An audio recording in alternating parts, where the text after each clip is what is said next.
प्रिय प्रशिक्षणार्थियों, BSc BEd third year integrated course Nirmal teaching college की ऑनलाइन क्लासेज हिंडौन सिटी में मैं केपी शर्मा आप सभी प्रशिक्षणार्थियों का हार्दिक स्वागत करता हूं, अभिनंदन करता हूं। प्रश्न पत्र मेरा विद्यालय में निर्देशन एवं परामर्श, विद्यालय में निर्देशन एवं परामर्श, जिसका मेरा 27वां वीडियो है, 27वां प्रकरण है निर्देशन के सिद्धांत,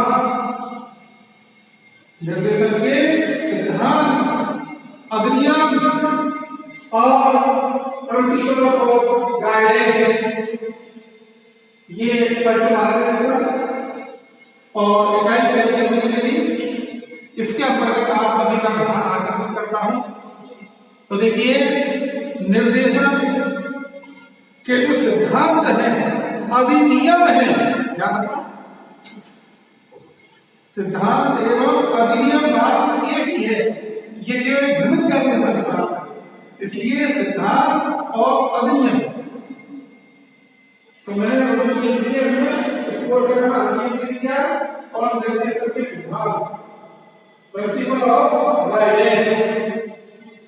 तो सबसे पहले बात करते हैं एक भूमिका के रूप में कि निर्देशन के जो अधिनियम है, निर्देशन के जो सिद्धांत है, निर्देशन के जो अधिनियम है या निर्देशन के जो सिद्धांत है, उनका आशय है मूलभूत जो नियम है, मूलभूत क्या है, नियम है, उन नियमों से आशय है, जो मूलभूत नियम है उन नियमों से आशय है निर्देशन के सिद्धांतों का,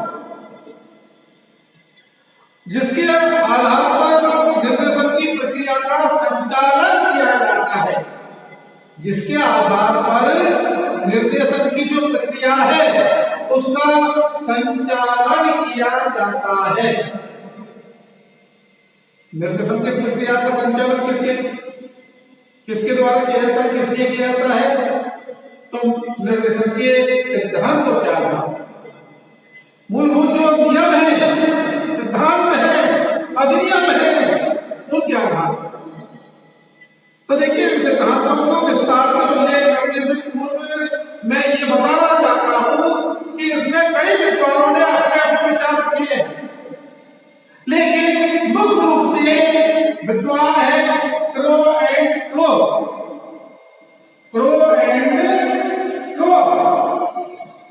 ये विद्वान है क्रो एंड क्लो द्वारा प्रस्तुत अधिनियमों का उल्लेख किया जा रहा है। और ये पुस्तक का नाम है, क्रो एंड क्लो की एक पुस्तक है जो इन्होंने लिखी है, उसका नाम है इंट्रोडक्शन टू गाइडेंस,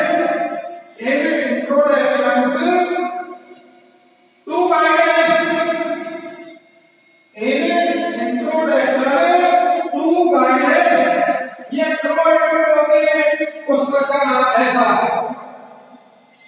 जिसमें निर्देशन के सिद्धांतों का इन्होंने उल्लेख किया है, करीब 13 छोटे इन्होंने अपने सिद्धांत बताए हैं।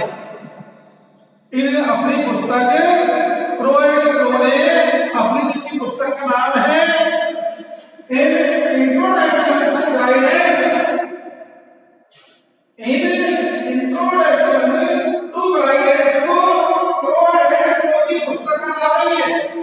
जिसमें उन्होंने निर्देशन के सिद्धांतों, मूलभूत जो सिद्धांत है, मूलभूत जो नियम है, उनका उल्लेख किया है और वो करीब 13 शब्द है।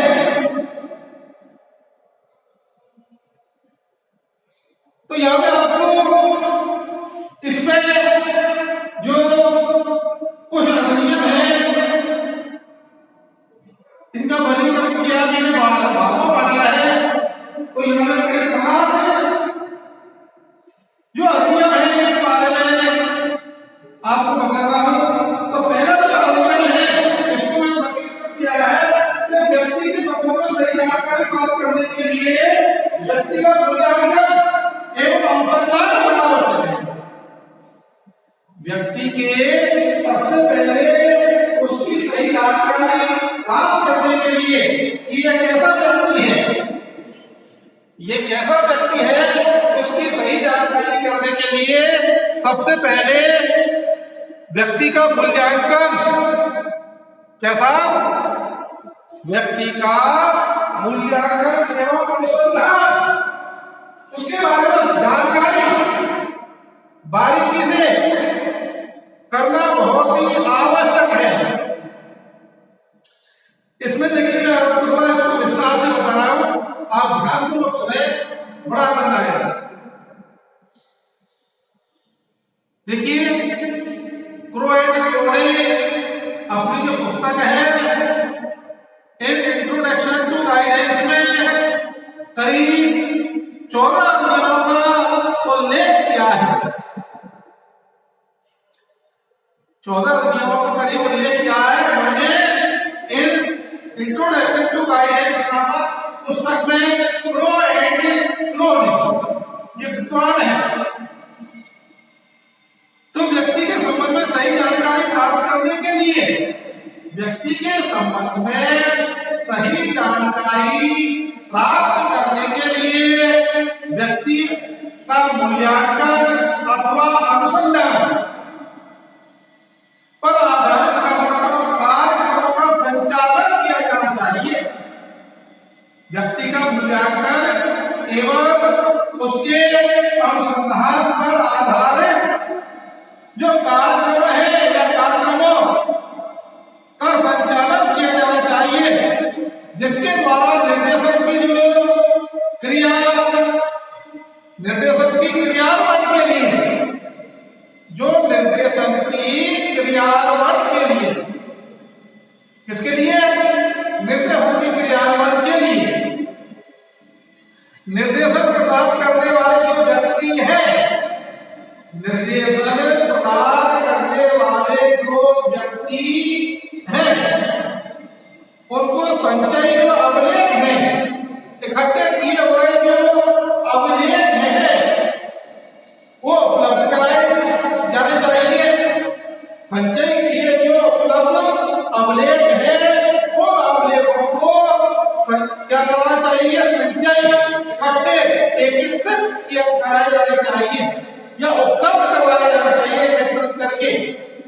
एकीकृत करके संचय करके उनको अभिलेखों को उपलब्ध करवाया जाना चाहिए। जो छात्रों की प्रगति एवं उपलब्धि, छात्रों की प्रगति, प्रोग्रेस एवं उपलब्धि का संपूर्ण विवरण प्रदान करने में सहायक हो। छात्रों की संपूर्ण प्रगति एवं उपलब्धि में संपूर्ण विवरण प्रदान करने में सहायक हो, इस प्रकार का उन्हें मूल्यांकन और अनुसंधान में उपलब्ध करवाया जाना चाहिए। और इसके अतिरिक्त भी, ये तो है ही है, लेकिन इसके अतिरिक्त भी यह आवश्यक है, इसके अतिरिक्त भी यह आवश्यक है, क्या आवश्यक है साहब, कि सही प्रकार के चयनित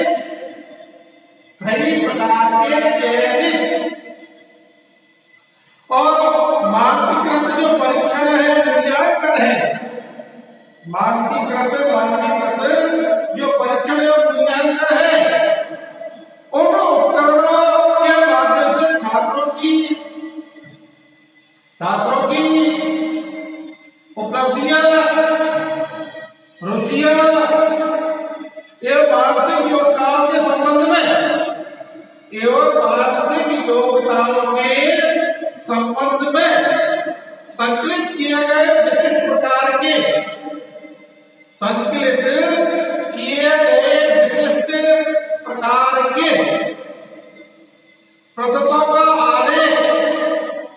प्रदत्तों का आलेख रखा जाना चाहिए और निर्देशन के लिए उनका उपयोग भी किया जाना चाहिए।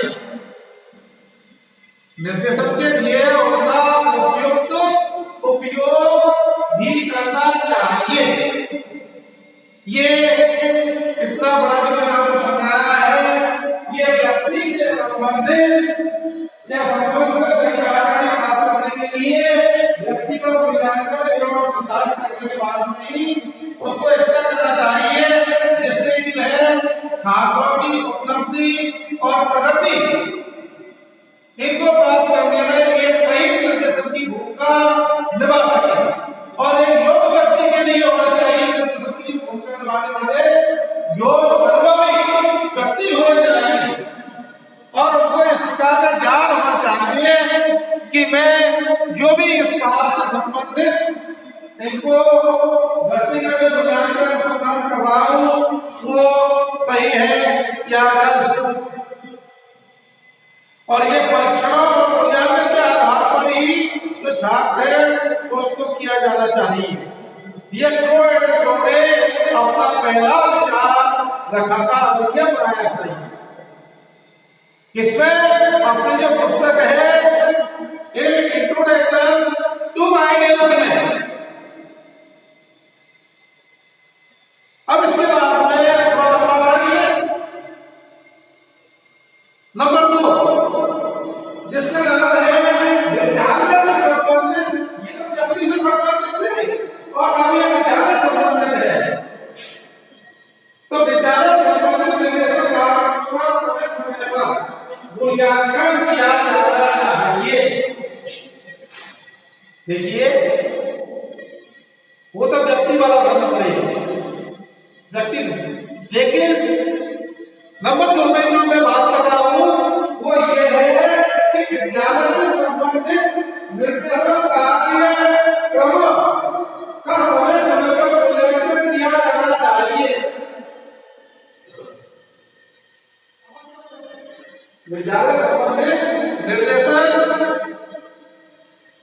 जो कार्यक्रम है उनका समय समय पर मूल्यांकन किया जाना चाहिए और इन कार्यक्रमों की सफलता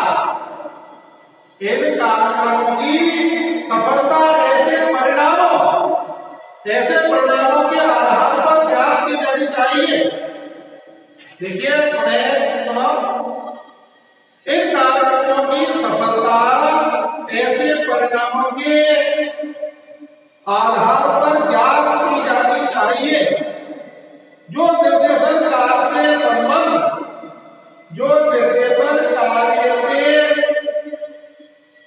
संबंध निर्देशकों को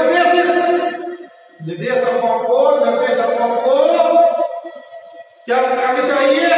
निर्देशित व्यक्तियों में कार्यक्रम के संबंध में जो निर्देशक व्यक्ति है उसके कार्यक्रम के संबंध में प्रदर्शित दृष्टिकोण, कैसा दृष्टिकोण साहब? प्रदर्शित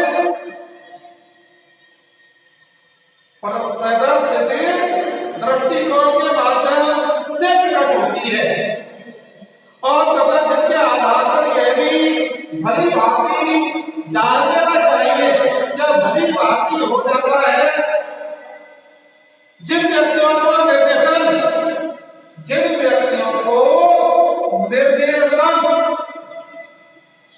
के आधार पर सहायता उपलब्ध कराई गई है, निर्देशन के आधार पर जिनको सहायता उपलब्ध कराई गई है उनके व्यवहार पर क्या परिवर्तन हुए हैं, उनके जो व्यवहार है उन व्यवहारों पर क्या परिवर्तन हुए हैं, ये विद्यालय से संबंधित जो निर्देशन कार्यक्रमों का समय समय पर मूल्यांकन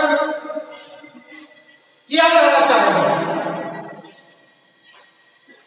विद्यालय में शिक्षकों और प्रधानाचार्यों के द्वारा ये निर्देशन संबंधी जो उत्तरदायित्व है वो किए जाते हैं। विद्यालय में जो अधिकारी वगैरह होते हैं वो भी इन कार्यक्रमों का निर्देशक के द्वारा ही इनकी विशिष्ट जो व्यवस्था है, आवश्यकता है, उनका पूरा करते हुए उनका सहयोग करते ही। तो यहाँ मैं आपको उन्हें जो विद्यालय से संबंधित लक्ष्यों का समय समय पर मूल्यांकन किया जाना चाहिए और इसके लिए व्यक्ति संबंध सही जानकारी प्राप्त करने के लिए व्यक्ति का मूल्यांकन और सुधार किया जाना चाहिए। अब ये दो हो गए नंबर 3 है कि निर्देशन से संबंधित विशिष्ट समस्याओं के समाधान का उत्तरदायित्व उन व्यक्तियों को दिया जाए जो निर्देशन में दक्ष हो। निर्देशन में क्या हो साहब? दक्ष, अनुभवी, निपुण होने चाहिए, उनके लिए दिए जाने चाहिए उत्तरदायित्व। ये नहीं कह रहे किसी को भी दे दिया, नहीं। निर्देशन का जो उत्तरदायित्व है वो एक योग्य, अनुभवी, दक्ष व्यक्ति को ही दिया जाना चाहिए। इसके बाद देखिए, निर्देशन संबंधी जो विशिष्ट समस्याओं के समाधान का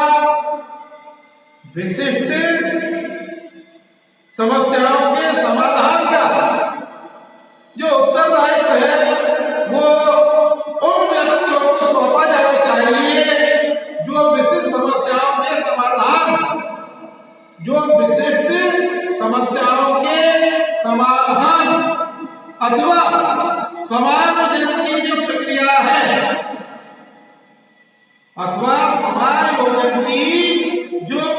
है उसको संचालित करने में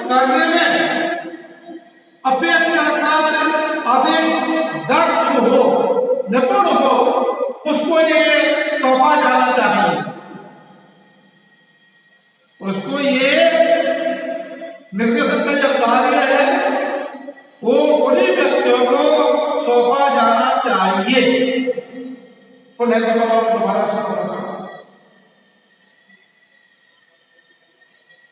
देखिए, निर्देशन से संबंधित जो विशिष्ट समस्याएं हैं उन समस्याओं के समाधान का जो उत्तरदायित्व है वो उन व्यक्तियों को सौंपा जाना चाहिए जो व्यक्ति विशिष्ट समस्याओं के समाधान अथवा समायोजन, विशिष्ट समस्याओं के समाधान अथवा समायोजन,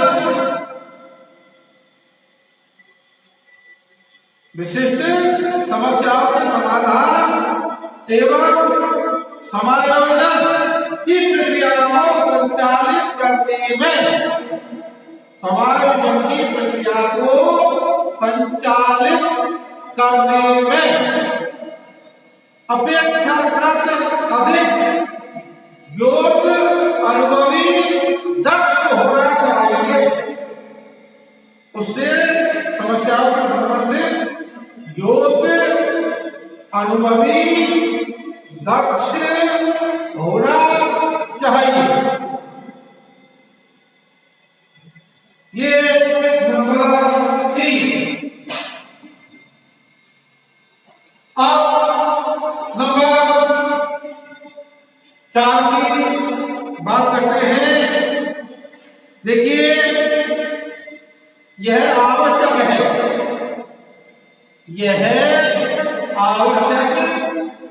है, क्या आवश्यक है? सुनो ध्यान से।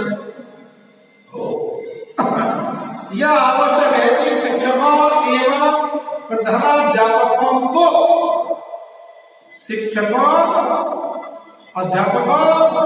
एवं प्रधानाध्यापकों को भी निर्देशन संबंधी उत्तरदायित्व सौंपे जाए। विद्यालय में शिक्षकों एवं प्रधानाध्यापकों को निर्देशन संबंधी कार्य सौंपे जाए, जिससे वे निर्देशन संबंधी अपनी भूमिका का निर्वाह उचित रूप से कर सकें। जो निर्देशन संबंधी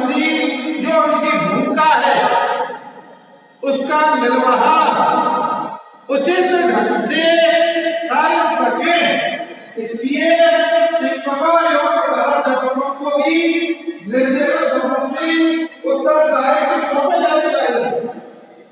निर्देशन संबंधी जो उत्तरदायित्व है वो सौंपे जाने चाहिए, जिससे कि वो अपने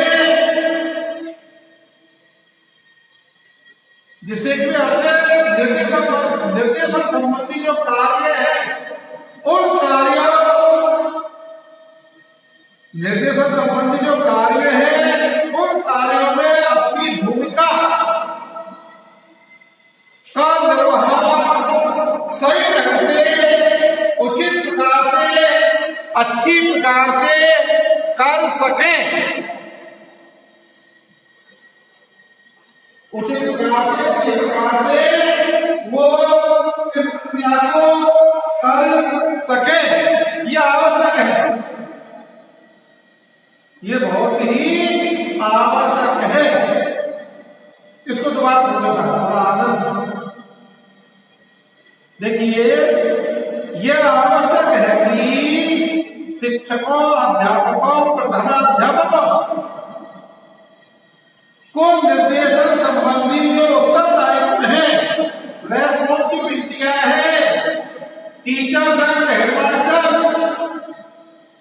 उन उत्तरदायित्वों को, उन रेस्पॉन्सिबिलिटियों को उनको सौंपा जाए, जिससे कि वे निर्देशन संबंधी जो कार्य है उन कार्यों में अपनी जो भूमिका है उसका निर्वहन सही रूप से, उचित रूप से कर सके।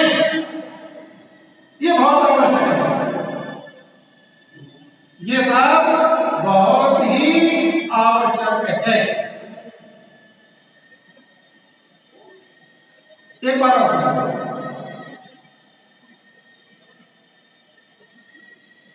देखिए, यह आवश्यक है कि अध्यापकों एवं प्रधानाध्यापकों को निर्देशन संबंधी उत्तरदायित्व सौंपे जाने चाहिए। निर्देशन संबंधी जो उत्तरदायित्व है वो सौंपे जाने चाहिए, जिससे वे भी निर्देशन कार्यों में अपनी भूमिका का निर्वहन उचित रूप से कर सके, उचित रूप से वो भी अपनी निर्देशन संबंधी जो कार्य है, भूमिका है, उसका उत्तरदायित्व अपने उचित रूप से कर सके। ये आवश्यक है साहब, ये बहुत ही आवश्यक है। इसलिए शिक्षकों और प्रधानाध्यापकों को भी निर्देशन संबंधी उत्तरदायित्व सौंपा जाना है। ये भी होगा निर्देशन स्वतः ही संचालित होने वाली प्रक्रिया जो बाल अवस्था से लेकर के प्रौढ़ अवस्था तक उपलब्ध है। देखिए, उन्हें समझिए, उसको निर्देशन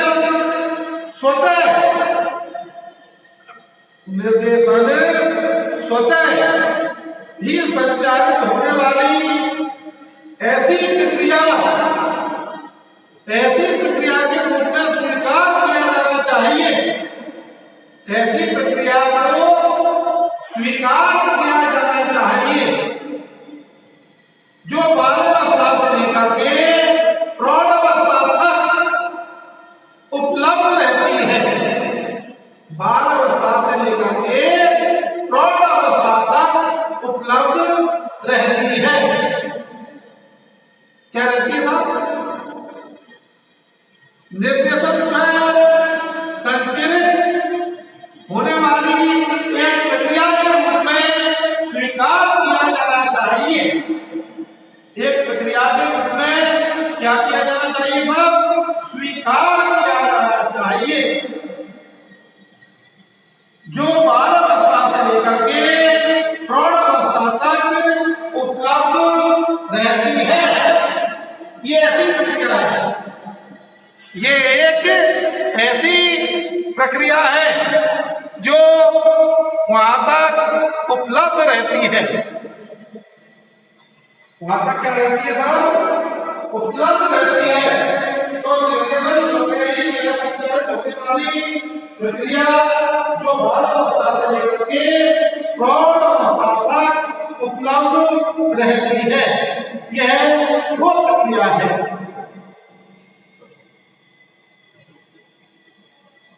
तो देखिए नंबर 1 और 2 तो बहुत बड़े रूप में थी।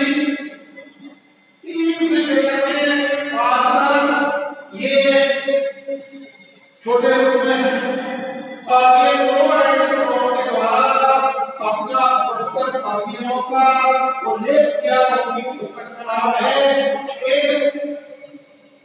Introduction to guidance. पुस्तक है इनमें व्यक्ति के संबंध में सही जानकारी प्राप्त करने के लिए व्यक्ति का मूल्यांकन एवं अनुसंधान करना, ये व्यक्ति विशेष के लिए है, ये विज्ञान से संबंधित है।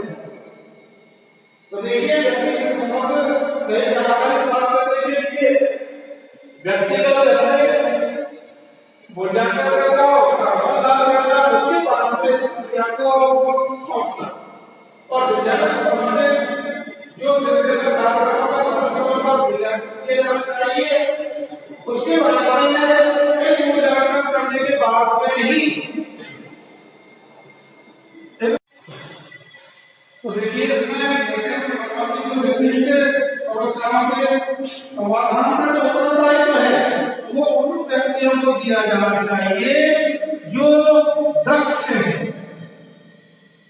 अर्थात निर्देशन संबंधित जो विशिष्ट समस्याओं के समाधान का उत्तरदायित्व उन्हीं व्यक्तियों को सौंपा जाए या सौंपा जाना चाहिए जो उन विशिष्ट समस्याओं के समाधान, जो उन विशिष्ट समस्याओं के समाधान अथवा समायोजन की जो प्रक्रिया है उसको संचालित करने में अपेक्षाकृत अधिक दक्ष हो, अधिक क्या हो, दक्ष, निपुण। ये निर्देश समस्याओं के समाधान का उत्तरदायित्व उन्हीं व्यक्तियों को होना चाहिए जो अपने आप में दक्ष है उन समस्याओं से संबंधित। इसके बाद में शिक्षकों एवं प्रधानाध्यापकों को भी, शिक्षकों एवं प्रधानाध्यापकों को भी निर्देशन संबंधी उत्तरदायित्व सौंपे जाने चाहिए। यह आवश्यक है कि शिक्षकों और प्रधानाध्यापकों को भी निर्देशन संबंधी उत्तरदायित्व सौंपे जाए, जिससे वे निर्देशन कार्यों में अपनी भूमिका का निर्वाह कर सकें, जिससे कि वो निर्देशन संबंधी जो कार्य है उन कार्यों में अपनी भूमिका का निर्वाह कर सकें। ये उनके लिए आवश्यक है, इनके लिए अध्यापकों एवं शिक्षकों के लिए भी आवश्यक है। निर्देशन की जो प्रक्रिया है उनको भी ये सौंपी जानी चाहिए, जिससे कि वो अपनी भूमिका, निर्देशन संबंधी कार्य है और कार्य में अपनी भूमिका का निर्वहन कर सकें। इसके बाद में नंबर 5 तो देखिए निर्देशन स्वयं ही संचालित नहीं, संचालित कह दो इसको, निर्देशन स्वयं संचालित होने वाली ऐसी प्रक्रिया है, स्वयं संचालित होने वाली ऐसी प्रक्रिया है, यह प्रक्रिया के रूप में स्वीकार किया जाना चाहिए। ऐसी प्रक्रिया के रूप में क्या किया जाना चाहिए? स्वीकार किया जाना चाहिए। जो बाल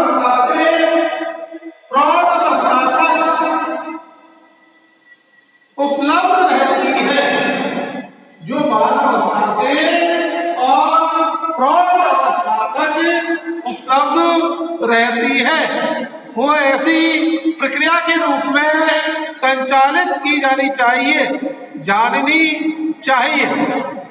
ये निर्देशन संबंधी कार्य है। तो निर्देशन संबंधी ये प्रस्तुत अवधियों का उल्लेख किया। उनकी जो पुस्तक थी एक इंट्रोडक्शन टू बायोलॉजी, प्रोडक्ट की पुस्तक है, उसके नाम से ये मैंने आपको ये पूरी हो गया। निर्देशन से स्वतः ही संचालित होने वाली प्रक्रिया है जो उपलब्ध रहती है। ये ऐसी प्रक्रिया है। इसके बाद में